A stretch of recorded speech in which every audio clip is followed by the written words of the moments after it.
Fala galera, seja bem-vindo ao nosso vídeo. O tema de hoje é sobre a nova moeda do Mercosul, o SUR. Nesse vídeo, vamos falar sobre o SUR, como funciona, os possíveis benefícios e os riscos de usá-lo no comércio na região do Mercosul e suas implicações para o futuro. Bora lá?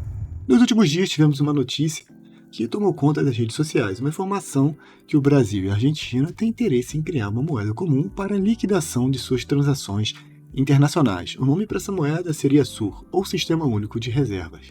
É uma nova moeda criada pelo Bloco Comercial do Mercosul, que inclui países como Brasil, Argentina, Paraguai e Uruguai. Essa moeda não vai excluir o peso ou real. Ela destina-se a ser utilizada como meio de pagamento e liquidação do comércio na região do Mercosul, em substituição do uso do dólar norte-americano. Essa nova moeda visa aumentar a estabilidade de transações comerciais na região e reduzir a dependência do dólar. E como vai funcionar o SUR? O SUR é baseado em uma cesta de moedas, incluindo o real brasileiro, o peso argentino. O valor do SUR é determinado pelo valor das moedas na cesta e pode flutuar com base nas condições do mercado. Os países do Mercosul podem concordar em estabelecer um mecanismo para a troca do SUR com as suas próprias moedas nacionais, para que possa ser usada nas transações comerciais. E quais vão ser os principais benefícios da utilização dessa moeda? Um dos principais objetivos seria a redução da dependência do dólar, como eu falei antes, que ele é tradicionalmente utilizado como meio de pagamento e liquidação no comércio na região. Isso pode ajudar a isolar os países do Mercosul das flutuações do valor do dólar e aumentar a estabilidade das transações comerciais. Além disso, o uso dessa moeda pode ajudar a reduzir os custos de transação e aumentar a eficiência do comércio na região do Mercosul. E também, um outro objetivo que a gente pode citar aqui, a gente pode ver que uma moeda comum pode ajudar a aumentar a integração do país do Mercosul e promover um crescimento econômico da região. Então, quais são os riscos do uso do SUR? Um dos principais riscos é a possibilidade de flutuação do valor da moeda, por ser baseada em uma cesta de moedas. O sucesso do SUR depende da cooperação e coordenação dos países do Mercosul, que qualquer instabilidade política ou econômica na região pode afetar o seu uso. Além disso, se os países membros do Mercosul tiverem diferentes níveis de inflação, com certeza isso pode fazer com que o valor da moeda flutue mais, dificultando sua utilização como meio de pagamento.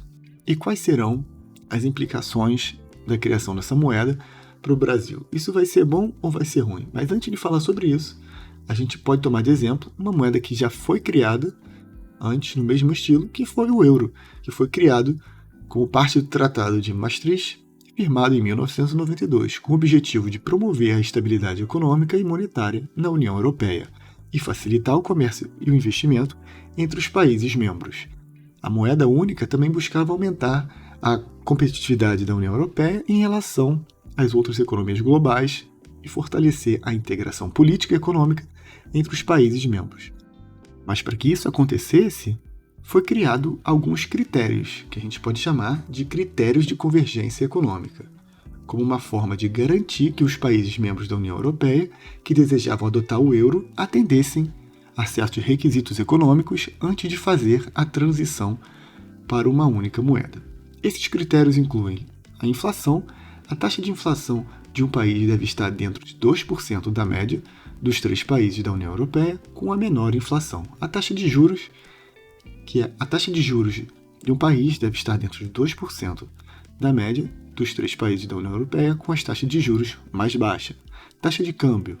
Um país deve ter a taxa de câmbio estável e não deve ter sofrido desvalorização significativa nos últimos 2 anos. Déficit orçamentário. Um país deve ter um déficit orçamentário menor do que 3% do PIB.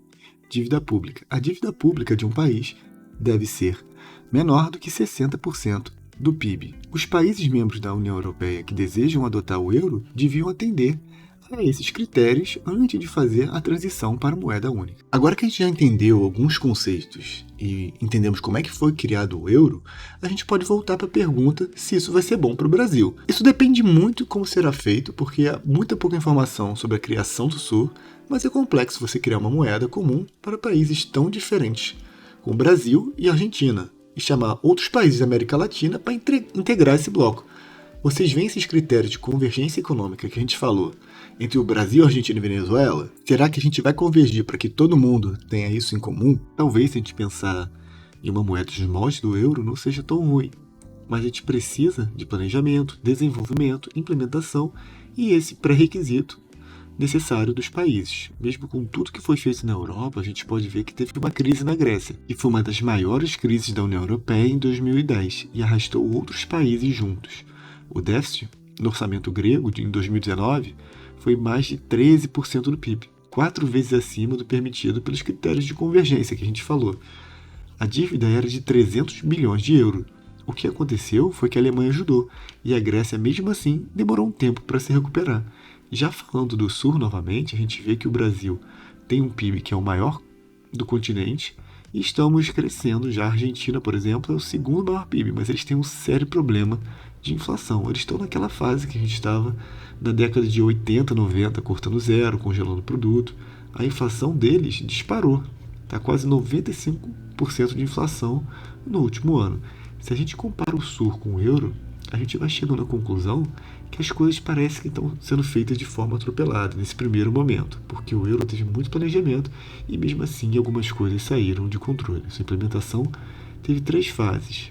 Se a gente não tiver um planejamento, a gente vai ter problema no futuro caso acelere esse processo de criação da moeda. Um outro problema seria se a gente aceitasse os países como a Venezuela e a Argentina. Eles não atendem os critérios que falamos e são países sem condições, porque eles têm descontrole de seus gastos, não têm dólar e estão quebrados. Vamos lembrar de uma coisa que falamos. Quando a Grécia quebrou, quem ajudou foi a Alemanha. Quem vai ajudar os países a se quebrar? O Brasil, que vai ajudar a Argentina e a Venezuela? Temos que ter consciência que a gente não é a Alemanha. E antes de falar sobre o último ponto, tem uma pergunta para te fazer. Você já é inscrito no canal? Se você não é inscrito, se inscreva no canal. Se você já é inscrito, curta esse vídeo e compartilhem para que esse vídeo possa chegar até a mais pessoas. E último ponto para a gente falar, que a principal economia do bloco é o Brasil, que é um país que está em desenvolvimento e ele não tem saneamento básico em boa parte das regiões. Então, qual seria o sentido disso agora? Me diz você aí o que você acha sobre a criação dessa nova moeda e o que você acha, o que vai acontecer nos próximos anos. Valeu e até a próxima.